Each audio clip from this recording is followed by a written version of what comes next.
Protokolli është një proces verbal fatkeq me shumë defekte, i cili nuk është as juridikisht i rregullt dhe për këtë arsye ngrita iniciativë para gjykatës kushtetuese për shqyrtymin e tij. Këtë në emisionin Klik Plus në televizionin 21 e theksoi ish-kryetaria e Partisë e Rilindja Demokratike e Maqedonisë Liliana Popovska, e cila vitin e kaluar e kontestoi para gjykatës kushtetuese protokollin e dytë me Bullgarinë. Sipas saj, asgjë nuk do të arrihet me futjen e bullgarëve si pakic në kushtetutën tonë, por vetëm do të shkaktohet edhe më shumë dëm në një kohë kur shteti bullgar nuk e njeh identitetin maqedonas.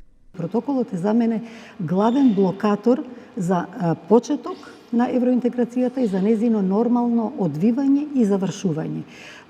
Тој е еден дефектен дел во евроинтегративниот пакет и сосема е неточно кога некој тврди дека доволно е само да ги внесеме бугарите како малцинство во нашиот устав и дека со тоа ќе започне евроинтеграцијата. Sipas Rabi Sedraku, drejtori i Institutit për Studime Ndërkombëtare Strategjike dhe të Sigurisë, ekipi që i ka përgatitur marrëveshjet me Greqinë dhe Bullgarinë i ka munguar përvoja praktike dhe politike për zgjidhjen e çështjeve të ndjeshme dhe lidhura me identitetin dhe shtetësinë. Ai thekson gjithashtu se pjesë të caktuara të marrëveshjes me Bullgarinë janë të gabuara. Грешката каде беше? Грешката кога почнеме да спомнуваме зборот на што е заедничка историја. Заедничка. Ние немаме ништо заедничко историја со Бугарија.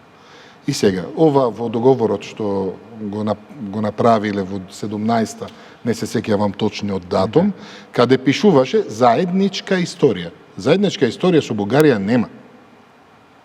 Врз основа на што Të dy bashkëbiseduesit u pajtuan se harmonizimi i rregullatивës evropiane me atë të Maqedonisë është në nivel të lartë, por se zbatimi i tyre është shumë i dobët.